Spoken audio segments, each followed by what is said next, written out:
Today I'm talking hybrid training, how to fit running in with strength training. And that is something that I've been doing recently and that I've been asked by one of my UMS online coaching tribe members. How do I fit it in?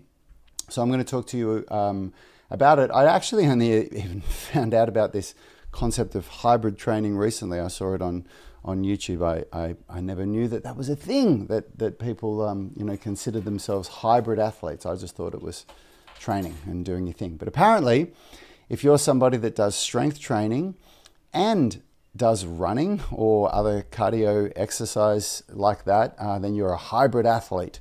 So you learn something new every day, huh? Anyway, I'm going to talk today about how I fit it in because I do a lot of strength and flexibility training. I also do some movement training. I do locomotion and flow and handstands and things like that. And so one of my members asked me how I fit it all in. So I'll talk you through how I fit it all in.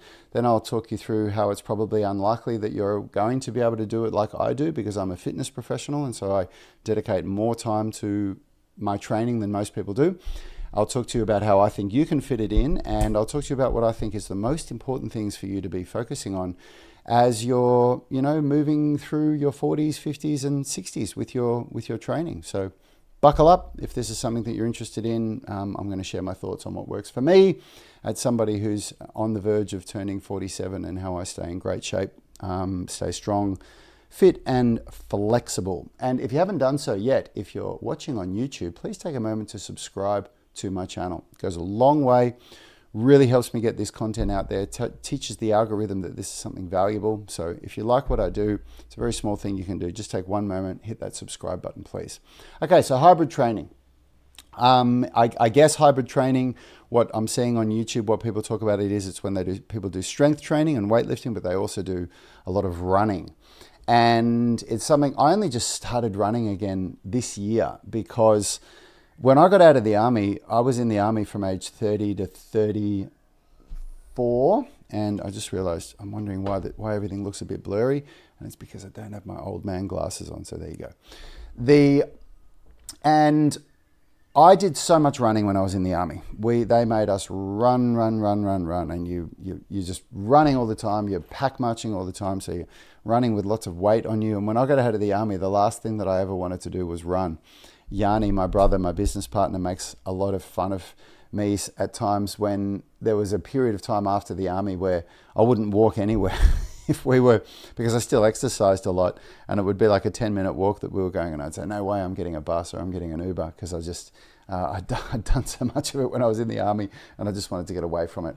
And then for several years after being in the army, because in the UMS, in the Unified Movement System that we teach, in the later phases, there is cardiovascular training in the workout. So we do circuits on the lower body strength days. It's a good way that you can get some cardio in when you do because exercises that elevate the heart rate more, that are better for cardio, are whole body exercises or leg exercises.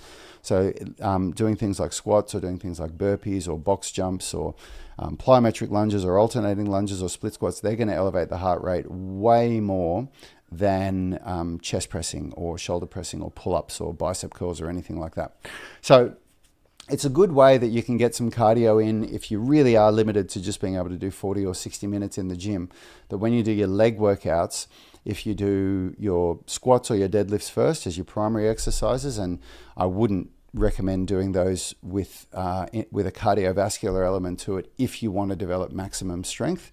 If you want to get as strong as possible or build as much muscle as possible, then you need certain recovery times between sets, and that recovery time is going to cause your heart rate to lower. It's going to lower your heart rate. So that's the way that I was doing it for a while. I was getting my cardio in circuits because I'd do my squats, and then for my supplementary leg exercises, I would do them as a circuit, which is again how we do it in the Unified Movement System, in a way where you're still getting more volume on your legs, but now it's not that important. Well, it's not important to lift maximal weight, and so you can do it like a cardio circuit. But I don't do that anymore. Now my training is really geared towards. Last year I was really focused on building as much muscle as possible whilst maintaining flexibility. And this year I'm focusing on building as much strength as possible while still working on building a bit of muscle and flexibility. But there's no cardio in my workouts at all. And so I've started doing my running first thing in the morning. So what my day looks like is on Monday, Wednesday, Friday, I go for a run at about 5:15, 5:30, depending on when I wake up. But it's basically first thing in the morning. I get up, I don't nil by mouth, I don't drink any water, I don't have a coffee. I just get up, go to the toilet, put my clothes on, and go out the door and go for a run. And it's not a big run. I'm only running about 4.5 kilometers, which is just short of 3 miles. So it's pretty cruisy, but it's enough that, you know, even if I'm running in zone 4 cardio, it'll take me over 20 minutes. And if I'm running in zone 3 cardio, it's more like 30 minutes. So it's definitely enough to really increase my cardiovascular fitness and burn some calories. And then what I do, I come back home and I have a smoothie. I have my breakfast smoothie, my high protein smoothie with all the superfoods, and I spend a bit of time with my family. I have a decaf coffee then, or a cup of tea. This week, when I've been doing my peak week where I'm pushing my strength, I've actually been having full strength coffee, something I talked about yesterday. And then I do my strength and flexibility training. So I do my primary workout at 8 to 8:30 a.m. is when I start it. So I go, whoops, I'm just fixing up that camera there. So that's when I come down and I do my 60 to 90 minutes of strength and flexibility training. And that's my priority workout. That's the number one workout for me in a day. And then again in the afternoon, I do a third workout, which is handstands and hanging. And depending on how much energy I've got, I'll sometimes do some locomotion and flow work. So that's on Monday, Wednesday, and Friday. On Tuesday and Thursday, I don't go for the run in the mornings. So I just do my 2 workouts. I do my UMS, Unified Movement System workout of strength and flexibility. And then in the afternoon, I do my handstands and hanging and sometimes some locomotion and flow. And so you're probably listening to that thinking, well, that's ridiculous. Who can train 3 times a day? And I hear you. I totally get that. I didn't go from doing no training to doing 3 workouts a day. That was something that happened periodically. I struggled for a long time being able to do 2 workouts a day. And what I found, what worked best for me with doing that second workout is I go in there really with the intention of just getting my hanging and handstands done, and that usually takes about 20, maybe 25 minutes. So it's not a long workout at all. But handstands, you really need to be fresh for. You can't do handstands when you're fatigued. So if you've only got time to do 1 workout a day, then you do your handstands first, and then you do your strength and flexibility training. But that means that then your strength training is going to be hindered because you will be fatigued from the handstand. So I like to do it a second workout in the day. And I'll talk to you about how I fit all that in and what I've had to do to do that. And then I was doing that for a while, and then I could really feel that my cardiovascular fitness was dropping, and cardiovascular fitness is important. And so I decided that I was going to start running. And I have a heavy punching bag out there. I've got a Jim Bradley, shout out to Jim Bradley. They gave it to me. They're the best brand of punching bags I've found in Australia. They're really good. So if you want to get any boxing equipment, go and check out Jim Bradley. And I hit the heavy bag sometimes, but I usually only hit the heavy bag because I'm an ex-martial artist. I usually only do that on days when it's raining. And I run because there's a lot of benefits to running. There's the gait movement pattern. So that's called a gait. When you're walking, jogging, or running, it's called a gait movement pattern, where your limbs are moving bilaterally. And that actually has a really positive benefit on the brain. It actually trains the left and right sides of the brain in a really positive way. Running is also, it's a primal movement, right? So we have evolved running. Undeniably we evolved as in our earlier years of having to run in order to survive. Whether you were running away from that tiger that was trying to eat you, or whether you were running to try and catch your food. And it's useful. It is a practical skill in life to be able to run. If you've got to run to catch the bus, or if you've got to, whatever the reason is, maybe you've got to run to get away from the tiger still. So that's the reason why I choose running. And there's also research that's coming out that is showing that impact activity, so activities where your body is impacting on the ground, actually reduces risk of cancer. So the research is in its early days. They don't know yet what it is, but what they've discovered is that if you elevate your heart rate to the same level and expend the same amount of calories doing cycling or swimming, which has no impact at all, as you would do if you go running, that running, it does the same benefits to your body as in terms of cardiovascular fitness and fat loss and all of that stuff. But it has the added benefit of reducing risk of cancer. And I can't even remember where they did that research, and I know it's in the early stages, but it's promising stuff. So it doesn't have to be running. It can be, jumping, anything where like skipping will do it as well. Anything where you're hitting the ground, it has this effect on the body. And so that makes sense to me that I would do that. So that's why I go running. And Vibjorn, I'll answer your question in a minute. So because that's a really good question for Bjorn, so I will answer it. Just give me a sec. So our online tribe member Paul has said, Rad, I've noticed that you've been running lately. I do 5 UMS workouts a week, and then sometimes he said he goes swimming or he does something else, but he said there's just no way that he can fit more in, and how would he do it? So if you're somebody that's like that, if you're tapped out, in all honesty, Vibjorn, the first thing that I would say is I would drop one of your UMS workouts a week. Doing 4 strength and flexibility workouts in a week is more than enough to achieve incredible results with your unified movement system training, with working towards calisthenic skills and calisthenic strength, with building maximal strength by doing, heavy lifting like deadlifts and squatting and bench pressing, with increasing flexibility. It's enough to get a major increase in flexibility. So all of the good stuff within the UMS you can get within 4 workouts a week. And I'm actually only doing 4 UMS workouts a week myself at the moment. So I'm only doing my strength and flexibility training on Monday, Tuesday, Thursday, Friday, for the same reason that I'm about to say to you. Part of the reason is that when you start lifting real heavy weights, when you start, like I've been doing wave loading recently in my training, and wave loading is where you do 5 sets, 5 reps, then 3 reps, then 2 reps, then 5 reps, then 3 reps, then 2 reps. So it's a wave. So it's 6 sets. You have proper rest and recovery between those sets, and in each set you increase the weight. When you go from 5 to 3 to 2, then you reduce the weight again, but you do another wave. So it's very heavy lifting. You're doing 2 sets at 2 RM, and you need a lot of recovery from training like that.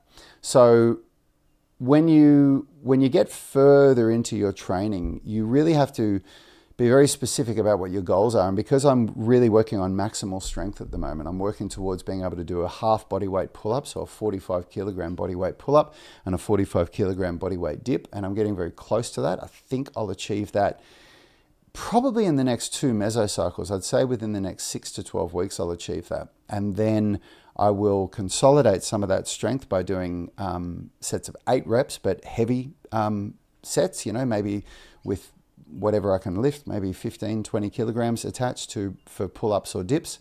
And then I'm going to start working specifically on one-armed pull-ups and handstand push-ups again, because I will have achieved a level of strength that I've never had before.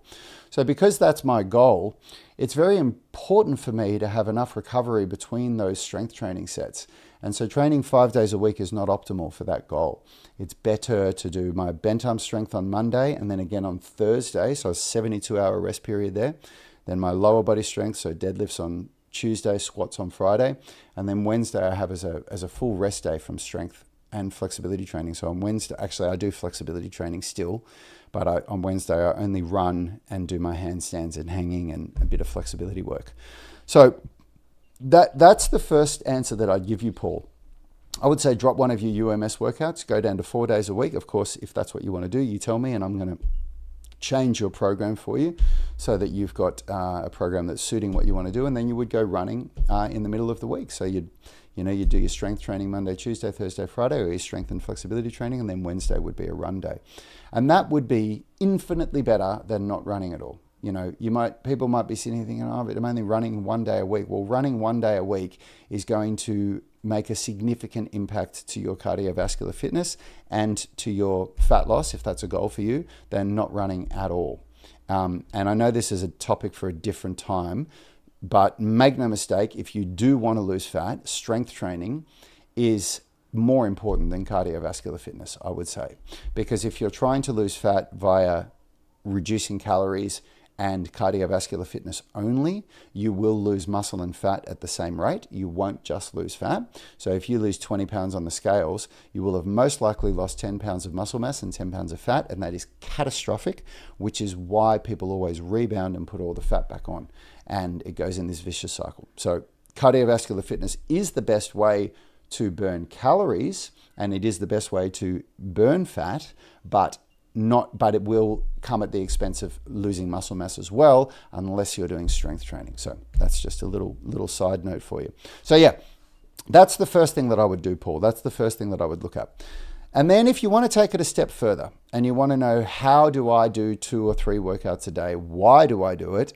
Am I a Terminator? Am I a machine? And I'm not. You can see, earlier this year, last year, I was posting every workout that I did. So you can see the workouts that I do. And my workouts are shorter now than I was doing back then. Those workouts were just taking me way too long, so I cut them back a little bit.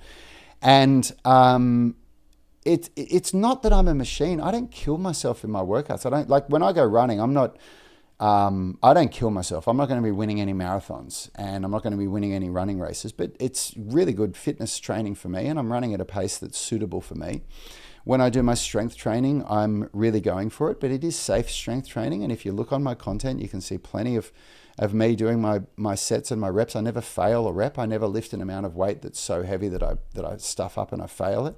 And by the way, for any of you guys that are watching, if you've got questions, I can see we've got a lot of viewers on Instagram. If you guys have questions, you can ask me and I'll answer your questions. And Vibjorn, I will get to your question in a minute. I just want to finish my stream of thought here for this hybrid training. How do you train cardio and strength training? But if you do want to go to that next level, I do believe that a lot of people can. Hey, John, how are you, buddy? I can see that my buddy John has just joined the stream over at Agoga Bondi in the famous Bondi Beach in Australia, in Sydney, Australia. So what you want to look at is, if you want to take your training to the next level, and this is something that very few people ever do, it's less about what you're willing to do, and it's more about what you're willing to give up. Because we're all adults, right? Everybody that's watching my content is an adult. Most people are over the age of 35. The majority of people that I'm interviewing in our tribe are over the age. We have some people that are under 35, but most people are in their late 30s, 40s, even 50s. So at that stage of life, most of us have got kids, and if you don't have kids, like I do, you've probably got a demanding career, you've probably got a relationship that you need to maintain, and there's not a lot of spare time, right? Most of us don't have a lot of spare time in our lives. So if you want to increase your workout capacity, if you want to start doing more in your training, the very first question that you have to ask yourself is, or the decision you have to come to is, what am I going to remove from my life to make space for this? Because if you do that, you might find that you can actually do a second workout 2 or 3 days a week, like what I'm doing, where you just go for a 20-minute run or a 30-minute run. It doesn't take a lot of time. And I love doing it first thing in the morning. I find that if I don't run in the morning, I don't get it done for many reasons. In Australia, at the latitude that I'm at in summer and spring and even in autumn, it's pretty hot in the middle of the day, and I don't want to be running in the middle of the day. And by the time I get to the end of the day and my head is filled with work, and I'm starting to try to transition my head from work to family life, I'm not motivated at all to go for a run. I can do a handstand workout because that's something that I can do with my son, and I always encourage my son to come down and spend time with me. And so that's something that, I can do a set of handstands. And, I did some stories the other day where my son actually did 5 sets of handstands with me for the first time. He got really motivated. Every set he wanted to beat the hold time that he had in the last time. And that's something that I can join in with him, or if my wife wants to come down and join in or have a chat to me or whatever, then I can do that with them. But a run is totally different. It's like I'm going out, I'm doing a run. And so I really like to do that first thing in the morning. I think it's a really great way to start the day.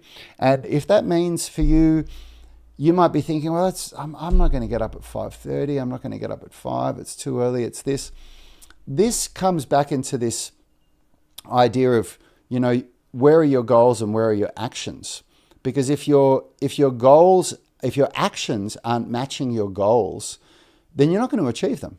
So if you've got these grand goals that you want to build strength, you want to get flexible, but you also want to lose, 10 pounds of fat or 15 pounds of fat, and you want to be fit, if your actions aren't going to match the work that's required to achieve those goals, then you're always going to see the deficit between where you want to be and where you are. And that becomes really stressful after a while. In my experience, when you start observing that deficit for long enough, you'll get to a point where you start to become quite depressed. Like it weighs very heavy on your heart that you're not achieving those goals, especially if you're a high achiever like me. And so what I've had to do is I've had to look at, well, what are the things that I'm willing to cut out? And you may have heard me go through this before, but the biggest thing was what I used to do in the evening. I used to play video games. I used to go from one TV, streaming series to the next.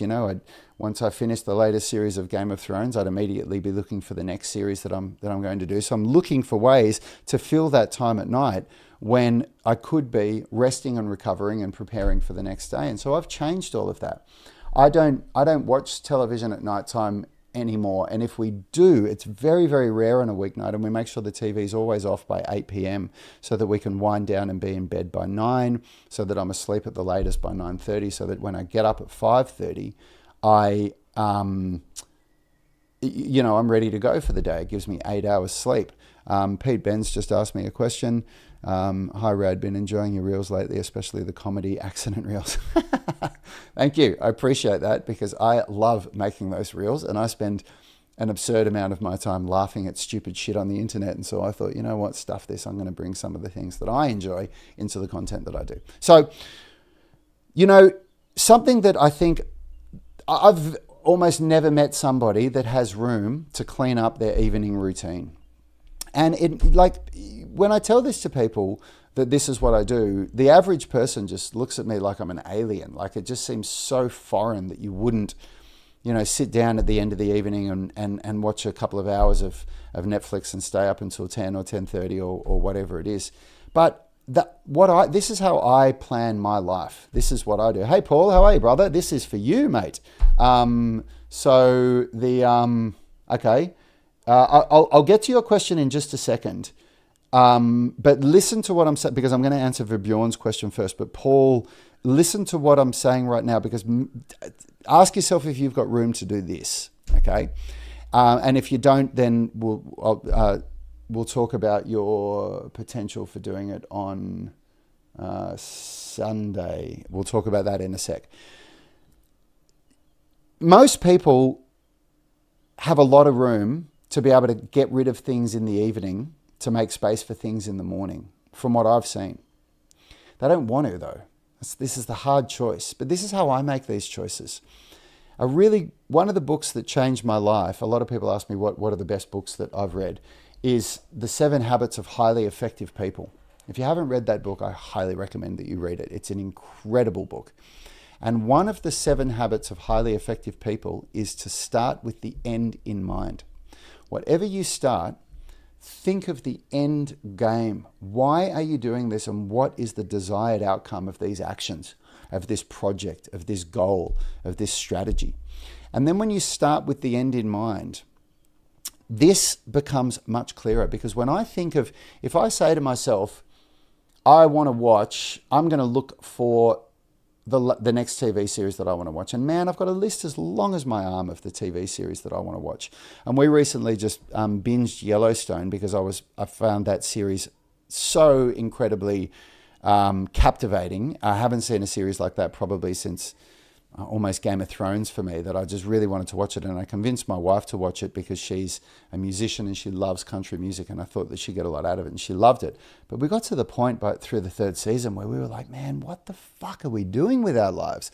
Like, we're investing so much time into this series, but we decided we were going to finish it. And we both just looked at each other at the end of it and we said, we are not finding the next TV series. And I've already been given 5 series by people. Oh, if you like that, you'll love this. You got to watch it. And I'm saying this because starting with the end in mind, if I look at what's the end goal of watching another TV series, and it's to be entertained, and it's me thinking to myself, hang on a sec, my son's here. Hey, buddy, I'm live on the internet. Do you want to come and say hello to everybody? Oh wow, you made me a necklace. Come and say hello. Yeah, say hello to the world. I'm live. Say hi, buddy. Hello. I'll finish up in 10 minutes and I'll come up and say hello. Okay? Can I have a kiss? I love you, darling. I'll see you soon. Okay? I'll be up soon. So, you know, when I look at that, when I look at the starting with the end in mind with a TV series, I think, well, where is that going to lead me in the next 3 years, 5 years, 10 years? Well, I look back on the last 10 years, because when I look back on the last 10 years when I was in my 30s and I looked at the amount of time that I'd invested into video games and TV series, it had done nothing for my life, absolutely nothing. I was no routine of what I do in the evening, so that I have the space to get up and go for a run in the morning, and I have the space in my day to be able to do my workouts, because I've already, you know, even gone for a run, and on days that I don't go for a run, I've already done 1.5 hours of work before my family gets up.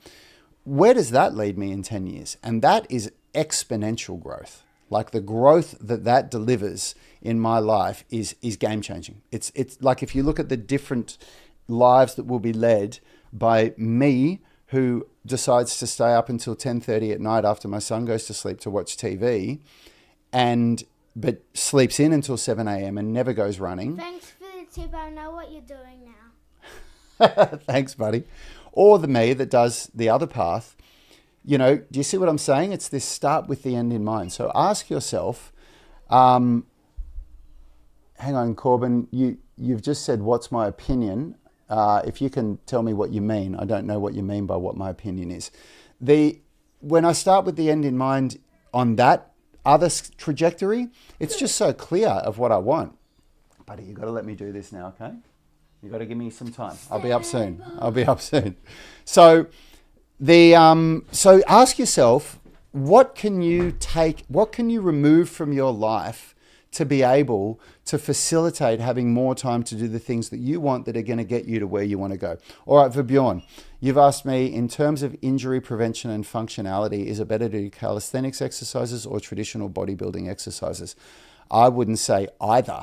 I would never say traditional bodybuilding exercises. I would say traditional strength training.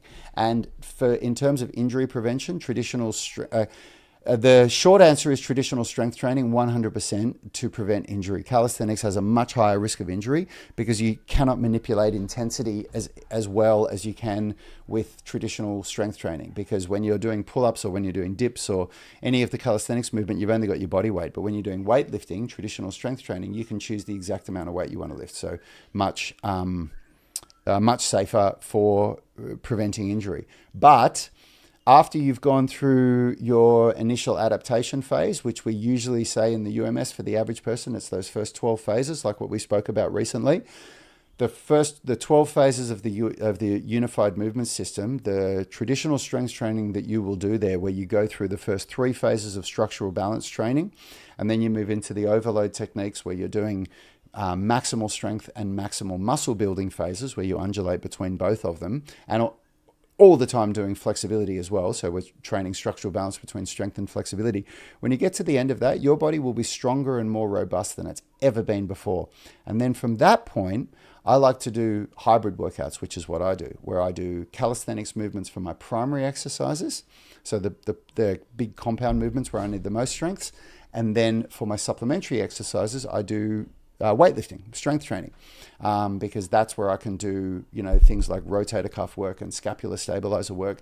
It's where I can do things like chest flies and reverse flies to be able to get more volume on the muscles that I want to be doing. And they are far superior than calisthenics varieties of those.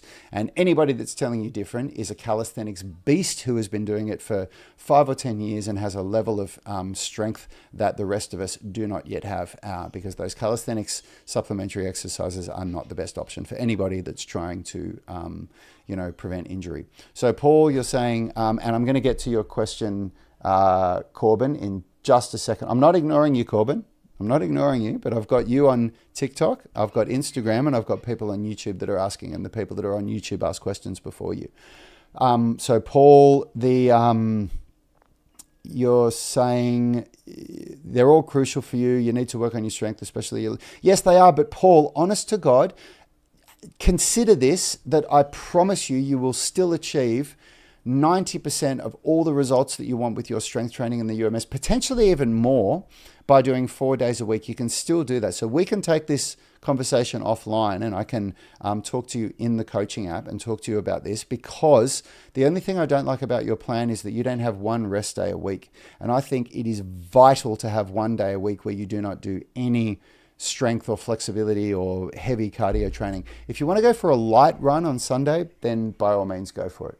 So Corbin has asked me, I'm thinking of getting circumcised. What's your injury prevention for that one, buddy? Interesting question, mate. I'm not even going to answer it. So that's my thoughts on hybrid training, on hybrid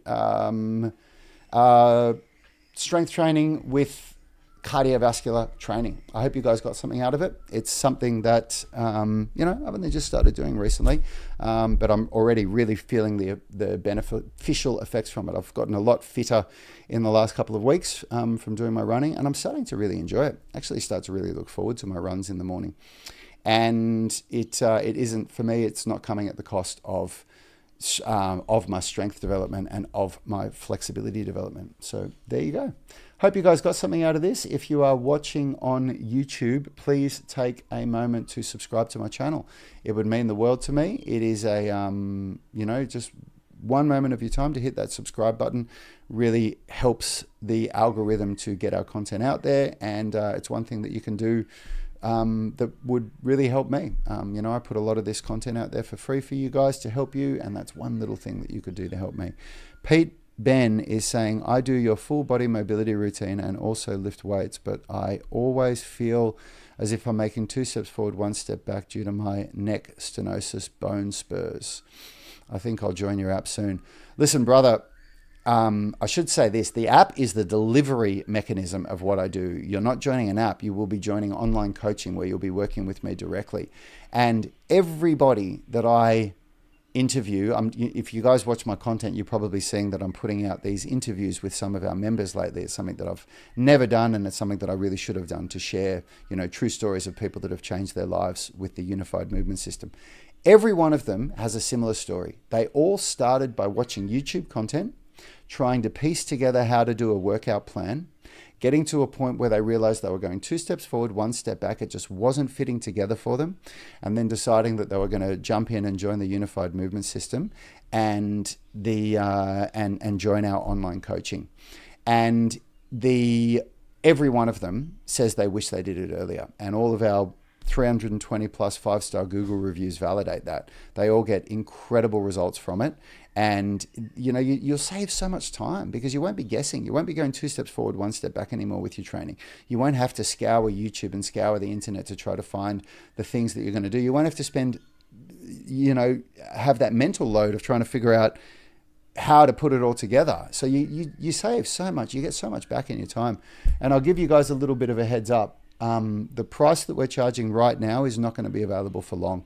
We have been charging far less than what we're worth and what online personal training is worth for a long time, so that we could develop our app, develop our systems, develop everything that we do. And so the $79 a month that we're charging now is a fraction of the price of what we're going to be charging in the next couple of months. We're going to be charging what we're worth, and it won't change the price for anybody that is already a member of the UMS. So if you are considering joining, then you are going to kick yourself if you wait another month or two before you do it, when we increase our prices. So I'm just giving you guys a little bit of a heads up for those of you that have made it right to the end of the live stream. I haven't got a date yet for exactly when we will be increasing the price, but it will be within the next probably 4 to 6 weeks, I would say. So if you want to do it, get on board now, because whatever price you're paying now, as long as you stay a member, is the price you will be paying forever. Hope you guys got value out of that. I will see you. I do these live streams twice a week now. I'm doing Tuesday and Thursday, so it's Thursday in Australia. So if you guys are in Europe or America, I'm sure it's Wednesday. But if you look at the time now, 38 minutes ago is 8 a.m. in Australia, which is when I go live on those 2 days of the week. So if you want to join me for my live streams and ask me questions, that's when I do it. And I thank you for your attention. I hope you guys got something out of this, and I'll see you soon.